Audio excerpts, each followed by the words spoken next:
All right, hey guys, it's Greg Jones for Engine Builder. Today we're in Spartanburg, South Carolina. We're at PAR Racing Engines. I'm joined by Scott Duggins.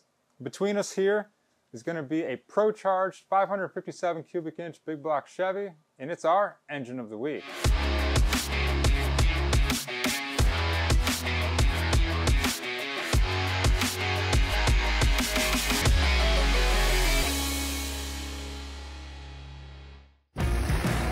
Engine Builder's Engine of the Week is sponsored by Pen Grade 1, L-Ring DOS Original, and NPW. Yeah, this is one of our most popular combinations. We build these things from 540 all the way up to 588, and I've had a lot of success with them. We on blow through, we've got the fastest door car and dragster in the country now with these things. So very cool. We've worked on them a right good bit. Yeah. Well, obviously you're currently building this one up, and this one's going to be a 557 cubic inch version. So Scott, if you would, let's start with the block since it's between us here. I understand you guys do a decent amount of machine work to it here in-house. Yes, sir. We start off with a Brodax hipped block, okay, 4/500 bore, and we leave the sleeves up about 4 thou. So we machine the deck around the sleeves. Yeah. And with what we use, top fuel hoops is what they call them. Yeah. That seals the head gasket. Yep. That we make here in house. Yeah. That's some of the biggest machine work that's got to be done, sealing these things up. Yeah. And you're doing it in the deck surface as well as in the head. Yes, we put the receiver groove here, yep, and we put the hoop in the head. Okay. Yep. Very good. And then talk a little bit about some of the components that'll end up going in an engine like this. We use the cowlish cranks. Okay. I have great luck with cowlish cranks and the GRP rods. Okay. We actually have Wiseco custom do our pistons for us. This is a piston that throughout the years, I think we messed up enough of them to figure out how to make this one right. That Wiseco does for us. I have great luck with the Wiseco stuff. Yeah. And we use the Procharger and some Vortex. Okay. Have pretty good luck with both of them. It all depends on the build. Yeah.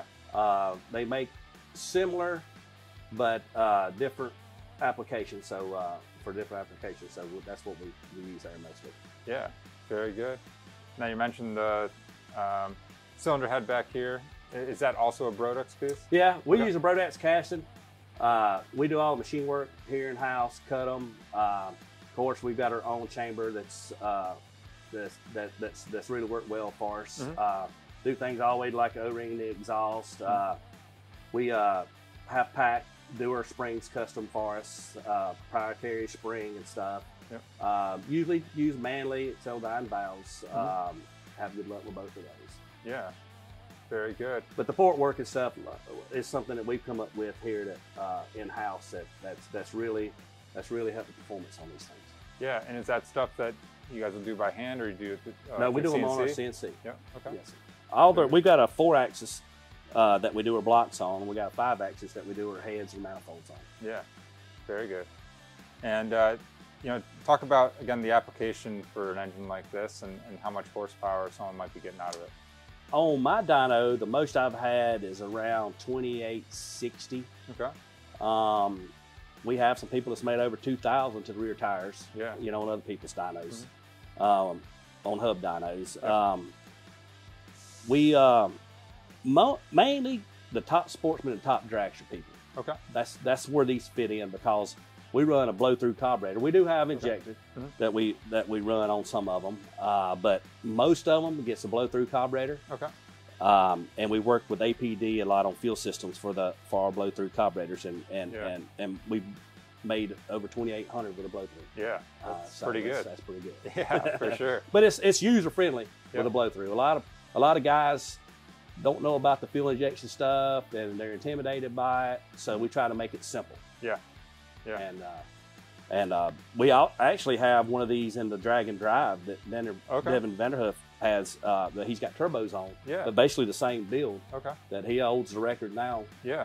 For the Dragon Drive stuff. That's Drove it cool. over 2,000 miles and put 67 laps, I think it was, on it. Okay. Yeah. So it's a pretty versatile platform then. Yes, sir. Yeah. Yes, sir. Awesome. Scott, while you still have this one kind of pieced out and coming together. Anything else that you want to mention about what goes into this particular build? We use, of course, the BAM lifters. We use tool steel tip push rods and adjusters. Okay. And steel rock arms on these builds, which would be different than a lot of your bracket type stuff or lower end stuff. It's just throughout the years, we beat on it enough to know what breaks. So we just try to fix what's going to break or what might be the next thing to break. Right. But we have several of them, like I said, in the turbos and the Prochargers. It's basically the same build with a cam change and a lot of times compression change, but takes the same basic components. Yeah. That we've had good luck with, whether it be a turbo or a blow through setup. Yeah, very good. Well, Scott, we appreciate you taking a couple minutes to tell us about this 557 cubic inch big block Chevy.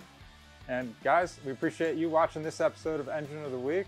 Make sure you're checking out everything that Scott's got going on here at PAR Racing Engines. And as always, make sure you're checking out enginebuildermag.com and following us across social media. Thanks for watching, and we'll see you guys next time.